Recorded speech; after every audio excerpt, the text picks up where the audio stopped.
우리 하나님 말씀 이삭의 신앙생활이라는 제목으로 말씀 전할 때 오늘도 여러분에게 큰 은혜가 있으시기를 축복합니다. 오늘도 코로나로 이야기를 시작해야 될 것 같습니다. 이 코로나가 우리 생활에 참 많은 변화를 가져왔습니다. 그 중에 한 가지가 홈택트라는 것인데요. 홈택트는 신조어인데 집에서 많은 시간을 보낸다 그런 뜻입니다. 그래서 요즘에는 집에서 학생들이 공부하고 또 직장인들이 회사에 출근하지 않고 집에서 근무를 하고 또 집에서 취미 생활을 하고 또 집에서 운동하고 이제 이런 시대가 이제 홈택트 시대가 왔다라고 이야기를 합니다.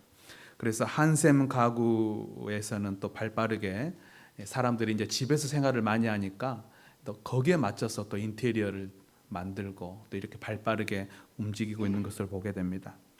사람들이 이렇게 홈택트 생활을 많이 하다 보니까 또 이제 뭐 배달, 택배 이런 것들이 또 예전보다 많이 또 많아지고 또 그러다 보니까 또 이제 이 포장지, 쓰레기 또 이런 것들이 또 문제가 되기도 하는 그런 시대가 됐습니다. 뭐 이외에도 코로나로 인해 많은 변화들이 왔죠. 그런데 많은 전문가들이 그렇게 이야기를 합니다. 지금의 이 현실에 대해서 전문가들은 이렇게 말하더라고요. 코로나로 인해서 이런 변화가 온 것이 아니고 이런 변화는 어차피 우리에게 다가올 미래였다는 거예요. 그런데 코로나 때문에 단지 빨리 왔다는 거예요. 전문가들은 그렇게 이야기합니다. 이게 원래 이런 세상이 올 것이 아닌데 코로나 때문에 이런 세상이 된 게 아니고 원래 이런 세상에 이런 미래가 우리 앞에 오고 있었대요. 그런데 코로나가 그걸 더 빨리 앞당겼다는 거예요. 맞닥뜨리지 않아야 될 세상인데 코로나 때문에 그냥 맞닥뜨린 게 아니고 어차피 우리가 맞닥뜨리게 될 미래였다는 거예요. 그런데 코로나 때문에 그게 빨리 온 거라는 거예요. 제주도 서귀포시 표선면에 가면 성은 민속말이라고 있습니다. 조선시대부터 500년 동안 현청이 그곳에 있어가지고 아주 유서 깊은 곳인데 지금도 이렇게 초가집을 복원하고 해서 제주도에서 이제 관광 자원으로 활용하고 있는 곳이죠. 아마 여러분들도 제주도 가시면 한 번쯤은 다 들려봤던 곳이 그 성은 민속마을. 우리 교회에서도 수련회 갔을 때 들렸던 기억이 납니다. 그 민속마을 주변에는 큰 식당들이 많이 있고 또 대형 주차장들이 있고 그래서 버스들이 손님들을 싣고 와서 다 내려놓고 식사하고 이제 그랬던 곳입니다. 그런데 2020년 지금은요. 그 성은 민속마을 주변 식당이 유령집이 돼버리고 말았답니다. 아무도 찾아오지 않고 그 많던 관광차는 보이지 않고 그 많은 손님들도 안 보이고 그냥 텅 비어있는 그래서 식당들이 줄줄이 문을 닫는 그런 유령집이 되고 말았다는 거죠. 이게 언제부터 시작됐나 보니까 2016년도에 그 우리나라 사드를 뭐 설치하니 마니 이런 것 때문에 중국과 외교 마찰이 일어났잖아요. 그래서 그때 중국 정부에서 관광객들을 보내지 않았습니다. 그러니까 중국 관광객들이 2016년도부터 떨어진 거예요. 그 뒤부터 이제 차츰 이제 관광객들이 찾아오지 않고 또 2020년 지금은 코로나 때문에 또 이 단체 관광객들이 다 끊어져 버렸다는 거죠. 그래서 이 제주도에도요 관광의 형태가 많이 변화가 왔다 그래요. 옛날에는 제주도 관광 가면 호텔에 묵고 또 펜션에 묵고 또 뭐 리조트에서 자고 이러잖아요. 근데 지금은 그렇지 않고 개인 이 공유형 숙박 예를 들어서 뭐 그 조그만 제주도 시골집을 개조해 가지고 숙소로 만들어 가지고 있는데 이런 데 찾아간다는 거죠. 그리고 요즘에는 또 차박이라 그래 가지고 차 안에서 자는 거 있잖아요. 차 안에서 자는 거. 이런 식으로 많이 이제 관광 형태가 바뀌었다는 겁니다. 그리고 예전에는 유명 관광지를 찾아가고 또 유명 맛집을 찾아가고 근데 요즘에는 숨어 있는 막 비경 이런 데를 찾아가고 또 숨어 있는 맛집, 알려지지 않는 식당 이런 데를 사람들이 찾아가게 된다는 겁니다. 그래서 옛날에는 막 돌아다니는 여행했다는 거예요. 뭐 여기 찍고 저기 찍고 막 그렇게 했는데 요즘에는 그렇게 돌아다니지 않고 사람들이 어느 한 곳에 오랫동안 머물다가 이렇게 가는 관광 형태로 바뀌었다는 거예요. 그래서 이 모든 관광 형태에 바뀐 걸 한마디로 정리하면 싸구려 관광에서 고급스러운 관광으로 높아지는 계기가 됐다 이렇게 이야기를 하고 있습니다. 코로나가 우리나라의 그 관광 산업을 성숙시킨 거예요. 옛날에는 그냥 싸구려 관광이었는데 지금은 그 관광의 모습이 조금 더 성숙되어지고 고급화되었다라고 이렇게 이야기를 하고 있습니다. 여러분, 이 코로나는요, 우리 신앙생활에도 많은 변화를 가져왔습니다. 신앙생활의 대부분은 사실요, 모여서 하는 것이거든요. 예배도 모여서 드리고요, 기도회도 모여서 하고, 성가대도 모여서 하고, 구역 모임도 모여서 하고, 성경 공부도 모여서 하고, 사실 신앙생활은 대부분 모여서 하는 거거든요. 그래서 이제 교회는 잘 모여요. 그래서 잘 모이는 교회가 또 훌륭한 교회고요. 그런데 코로나로 인해 우리가 이제 모이지를 못하잖아요. 그래서 함께 교회에서 모여서 함께 했던 그 신앙생활이 이제는 이제 다 흩어져서 개인적으로 하게 되는 거예요. 그래서 예배도 흩어져서 개인적으로, 기도도 흩어져서 개인적으로, 성경 공부도, 성경 읽는 것도 다 흩어져서 이제 개인적으로 하게 되었습니다. 그러다 보니까 이제 어떤 현상이 일어나느냐, 예배가 주중에 자신의 어떤 삶 속에서 일상이 그냥 예배가 되는 거예요. 설거지 하다가도 회개기도 하고, 산책하다가 그 하나님의 그 생명의 역사하심을 느끼면서 하나님 앞에 또 감사를 고백하기도 하고, 또 직장에서 성경을 꺼내고 읽기도 하고, 이러면서 이제 모이지를 못하니까 흩어져 가지고 그냥 일상이 예배가 되고, 일상이 기도가 되고, 일상이 찬양이 되고, 이제 그런 변화가 우리 삶에 왔다는 것입니다. 여러분, 이것을 제가 굳이 표현하자면 이렇게 표현하고 싶어요.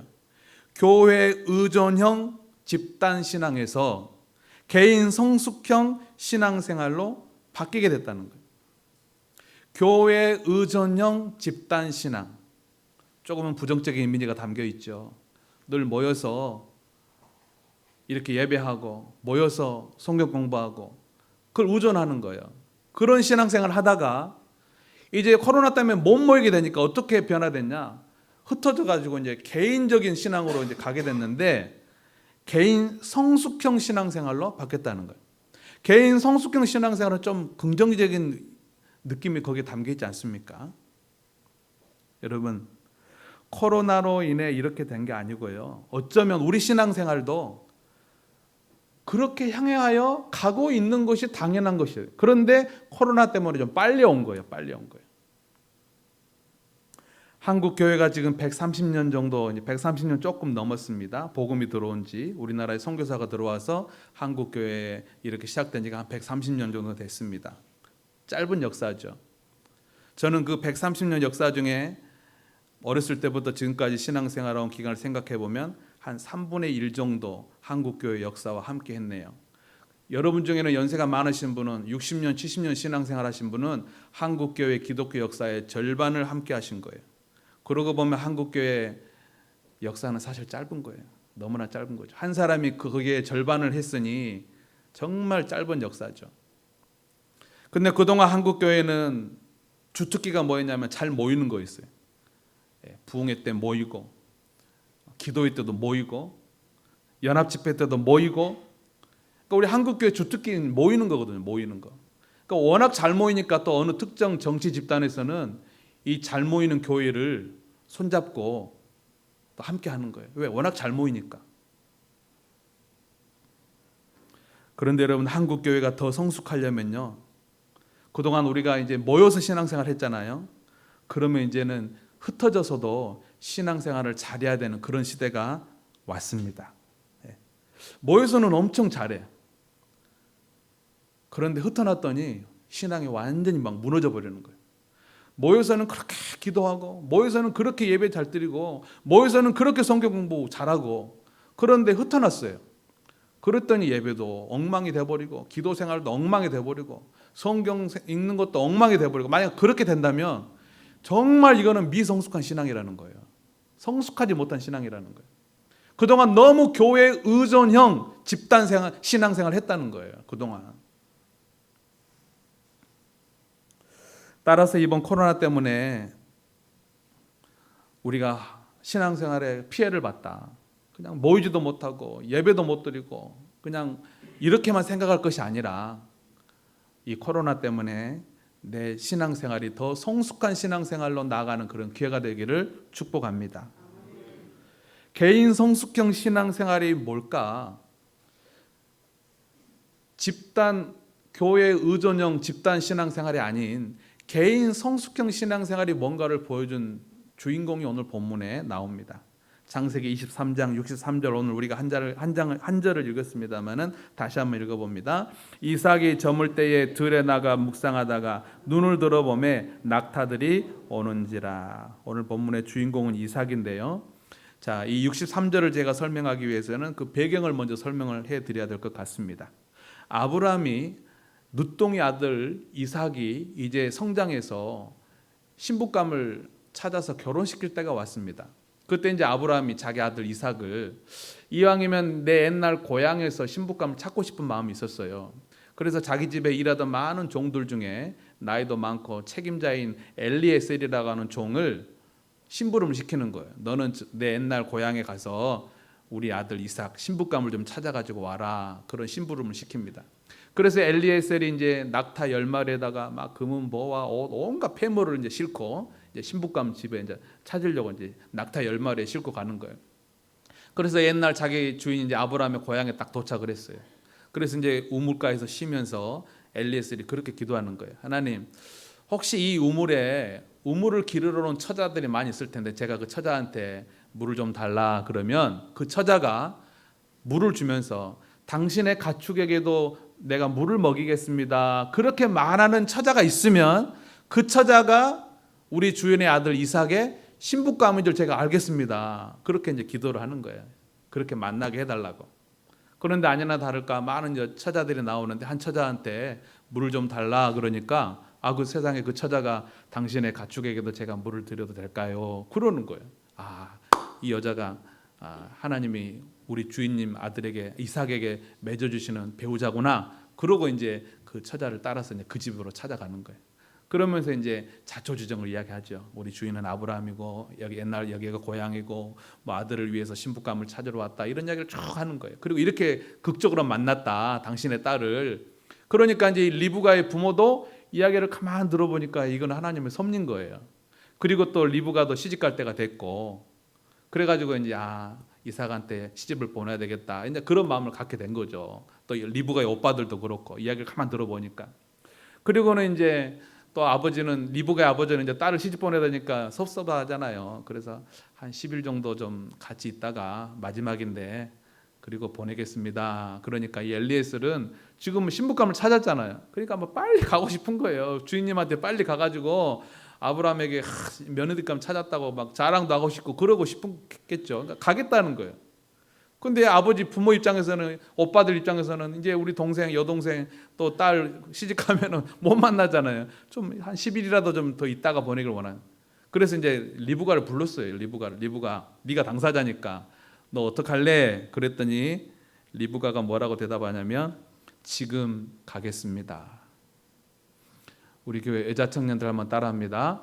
지금 가겠습니다. 따라하시라네. 우리 교회 아직 시집장가 안 간 총각 처녀들만 따라합니다. 지금 가겠습니다. 리브가가 그랬다는 거예요. 당돌하게. 아버지는 소원해가지고 한 10일이나 더 있다가 나중에 보내고 싶었는데 세상에 딸이 지금 가겠습니다. 되게 시집가고 싶었나 보죠. 아마 리브가도 그 모든 만남 속에 하나님 섭리를 알았겠죠. 그리고 기도해보고 결정했겠죠. 그래서 이제 가겠다는 그 리브가에게 부모와 오빠들이 축복을 해줘요. 너는 천하 만민의 어머니가 되라. 그렇게 축복을 해줍니다. 그래서 엘리에셀이 이제 이 리브가를 이제 낙타에 태우고 이제 며느리감이잖아요. 이제 의기양양하게 이제 집으로 돌아오죠. 그래서 집에 거의 다 도착할 쯤에 지금 이 이삭이 들에서 한참 이제 양을 치고 있었어요. 그런데 이제 해질녘쯤 됐는데 바로 오늘 24장 63절입니다. 다시 한번 봉독합니다. 이삭이 저물 때 들에 나가 묵상하다가 눈을 들어보매 낙타들이 오는지라. 해질녘에 저물 때 그러니까 이제 양을 치다가 이제 해가 지니까 뭔가 이제 양도 다 이제 우리 다 끌고 가서 이제 하루를 좀 마감할 때 아닙니까? 근데 그때 이삭이 저물 때 들에 나가 묵상했다는 거예요. 뭘까요? 기도했다는 거죠. 들에 나가서 기도했다는 거예요. 이삭이 일터에서 퇴근 시간에 짬을 내서 들에 나가서 기도하면서 하루를 정리했겠죠. 또는 뭐 자기 며느리감을 자기 아내감을 생각하며 기도했을 수도 있겠죠. 아무튼 그렇게 기도했다는 내용입니다. 저는 바로 이것이 개인 성숙형 신앙생활인 줄로 믿습니다. 꼭 함께 모여서 예배 못해도, 함께 모여서 기도 못해도 자기 직장에서 잠깐 짬을 내서, 하루를 마감하면서 잠깐 짬을 내서 혼자 기도하는 이 모습, 바로 이것이 개인 성숙형 신앙생활이라는 거예요. 할렐루야.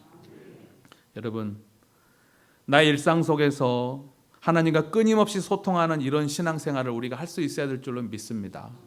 코로나 때문에 못 모인다고, 예배가 안 된다고, 만나지를 못한다고, 뭘 못한다고 그냥 신앙이 엉망이 돼버리는 건요, 그거는 정말 미성숙한 신앙인 거예요. 그러나 모이지 못해도, 흩어져 있어도 이 이삭처럼 직장에서, 삶의 자리에서 하나님과 교제하면서 그렇게 예배할 수 있는 그런 신앙이 바로 성숙한 신앙인 줄로 믿습니다. 그래서 여러분, 평일날에도요, 잠시 짬을 내서요, 하나님 앞에 기도도 하시고, 직장에서도 잠깐 짬을 내서 성경을 펴서 읽기도 하시고, 여러분 설거지하면서도 찬송하시고, 운동하다가 산책하다가도, 그러다가도 하나님을 노래하기도 하고, 그런 성숙한 신앙을 우리가 가져야 된다는 것입니다. 여러분, 그동안 우리의 신앙이 너무 교회 의존형 신앙은 아니었습니까? 목회자 의존형 신앙은 아니었습니까? 이제는 우리 신앙도 좀 달라져야 돼요. 성숙해져야 돼요. 설거지하면서도 찬송할 수도 있어야 되고요, 산책하다가도 하나님의 숨결을 느낄 수 있어야 되고요, 찾아온 고난이지만 그 고난을 통해서 예수님의 그 고난을 우리가 느낄 줄도 알아야 되고요. 그게 성숙한 신앙생활인 줄로 믿습니다. 저는 우리 교회 모든 성도들이요, 해질녘에 그 퇴근길에 홀로 기도할 수 있는 그런 성도들 되기를 축복합니다. 그래서 여러분, 코로나 때문에 내 신앙이 많이 약해졌습니다, 코로나 때문에 우리 교회가 약해졌습니다, 저는 그게 아니고 코로나 때문에 우리 신앙이 더 성숙할 수 있는 기회가 됐습니다. 코로나 때문에 우리 교회가 더 성숙해졌습니다. 그렇게 고백하기를 바랍니다. 여러분, 자녀들이 어렸을 때는요, 부모들이 식사를 차려줘야 돼요. 어리니까, 지가 차려 먹을 줄 모르니까. 근데 성장하고 어른이 되면서 혼자 밥도 차려 먹을 줄 알아야 되잖아요. 신앙도 똑같아요. 어렸을 때는 교회 의존형 신앙생활, 목사님 의존형 신앙생활, 목사님이 설교 말씀을 떠먹여줘야 그거 먹고 크는 거야. 근데 성장했는데 자랐는데도 계속 떠먹여주는 것만 듣고 자기 혼자는 절대 말씀을 읽을 줄을 몰라. 절대 자기 혼자 뭐 차려 먹는 법이 없어. 그건 정말 미성숙한 거 아니겠습니까? 미성숙하죠. 한번 여러분 자신을 돌이켜보세요. 나는 주일날 교회 와서 예배드리고, 수요일날 교회 와서 예배드리고, 그 외에는 단 한 페이지 성경을 보지 않는다, 단 한 번도 기도하지 않는다. 이건 아주 어린아이인 거예요. 어린아이.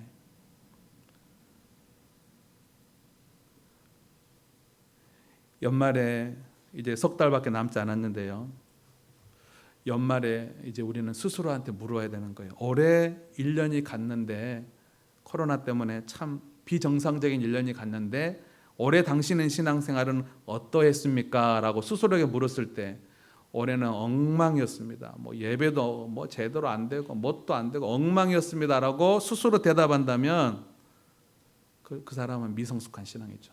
그러나 힘들었지만 이번 올해를 계기로 제가 더 개인형 성숙신앙으로 되었습니다, 그렇게 말할 수 있기를 주의 이름으로 축복합니다. 네. 언제 어디서라도 예배자로서 살아갈 수 있는 우리 모든 성도님들 되시기를 축복합니다. 찬송하겠습니다.